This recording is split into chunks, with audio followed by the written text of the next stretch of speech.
हर हर महादेव। शिव भोले बाबा की जय। शिव और सती का प्रेम। पारंपरिक कथा के अनुसार दक्ष प्रजापति की सभी पुत्रियां गुणवान थीं, लेकिन फिर भी दक्ष के मन में संतोष नहीं था। वो चाहते थे कि उनके घर में एक ऐसी पुत्री का जन्म हो जो सर्वशक्ति संपन्न हो। इसी बात को विचार करते हुए उन्होंने पुत्री के लिए तप करना शुरू कर दिया। तप करते करते अधिक दिन बीत गए तो भगवती आद्या ने प्रकट होकर कहा, मैं तुम्हारे तप से प्रसन्न हूँ। तुम किस कारण तप कर रहे हो? दक्ष ने तप करने का कारण बताया तो माँ बोली, मैं स्वयं पुत्री रूप में तुम्हारे जहाँ जन्म धारण करूँगी और मेरा नाम सती होगा। कुछ समय बाद भगवती आद्या ने सती रूप में दक्ष के जहाँ जन्म लिया। सती दक्ष की सभी पुत्रियों में सबसे अलौकिक थी। सती ने बाल अवस्था में ही कई ऐसे अलौकिक आश्चर्यचकित करने वाले कार्य कर दिखाए थे, लेकिन जब सती विवाह योग्य हो गई तो दक्ष को उनके लिए वर की चिंता होने लगी।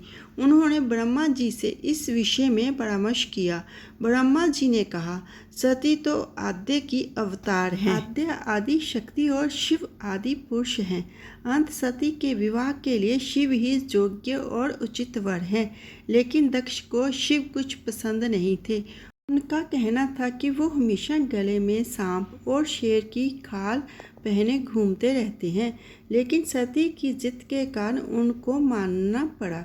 अंत में सती का विवाह भोलेनाथ से संपन्न हुआ। एक बार देवलोक में ब्रह्मा ने धर्म के लिए एक सभा का आयोजन किया।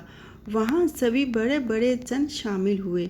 जब सभा में दक्ष का आगमन हुआ तो सभी देवता उठकर खड़े हो गए, पर भगवान शिव खड़े नहीं हुए। उन्होंने दक्ष को प्रणाम भी नहीं किया। दक्ष को इस बात का बहुत बुरा लगा। केवल यही नहीं, उनके हृदय में भगवान शिव के प्रति ईर्ष्या की आग जल उठी। वो उनसे बदला लेने के लिए समय और अवसर की प्रतीक्षा करने लगे। राजा दक्ष ने एक बार यज्ञ का आयोजन किया और सभी को बुलावा भेजा, लेकिन भगवान शिव को नहीं बुलाया। लेकिन माता सती का यज्ञ में जाना और अपनी बहनों से मिलने का बहुत मन हुआ। देवी ने भगवान से वहां जाने की आज्ञा मांगी, किंतु भगवान ने वहां जाने से मना किया कि अभी वहां जाना ठीक नहीं। लेकिन माता नहीं मानी और हठ करती रही। अंत में भगवान ने उन्हें जाने के लिए भेज दिया और साथ में अपना एक गण भी भेजा, जिसका नाम वीरभद्र था। जब सती अपने पहाड़ पहुंची तो राजा दक्ष ने उनसे उनके पति शिव के बारे में बहुत कुट और अपमानजनक शब्द कहे, लेकिन देवी सती काफ़ी समय तक मौन रही।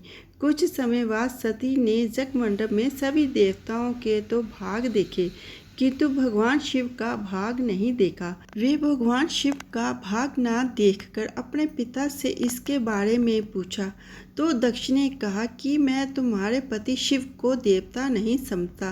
वह तो भूतों का स्वामी है, नग्न रहने वाला और हड्डियों की माला धारण करने वाला है। वह देवताओं की पंक्ति में बैठने योग्य नहीं है, उसे कौन भाग देगा। इन बातों को सुनकर सती की आंखें क्रोध में लाल हो गई और वो कहने लगी कि जो क्षण मात्र में संपूर्ण सृष्टि को नष्ट करने की शक्ति रखते हैं वो मेरे स्वामी हैं। नारी के लिए उसके पति ही स्वर्ग होता है। जो नारी अपने पति के लिए अपमानजनक शब्दों को सुनती है उसे नरक में जाना पड़ता है। मैं अब एक क्षण भी जीवित नहीं रहना चाहती। सती अपने कथन को समाप्त करती हुई यज्ञ के कुंड में कूद गई।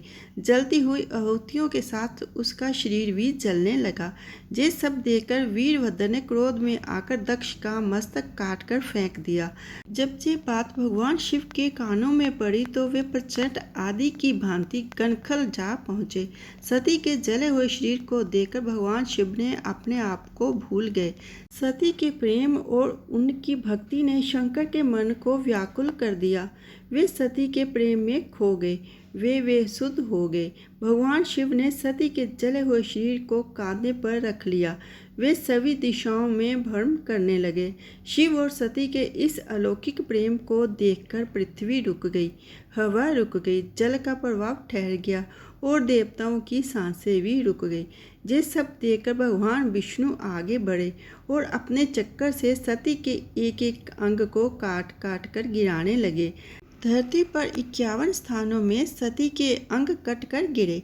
जब सती के सारे अंग कट कर गिर गए तो भगवान शिव पुण्य अपने आप में आए। जब वे अपने आप में आए तो पुण्य सृष्टि के सारे कार्य चलने लगे। धरती के जिन 51 स्थानों में सती के अंग कट कर गिरे थे, वे स्थान आज शक्तिपीठ माने जाते हैं। आज भी उन स्थानों में सती का पूजन होता है और उपासना होती है।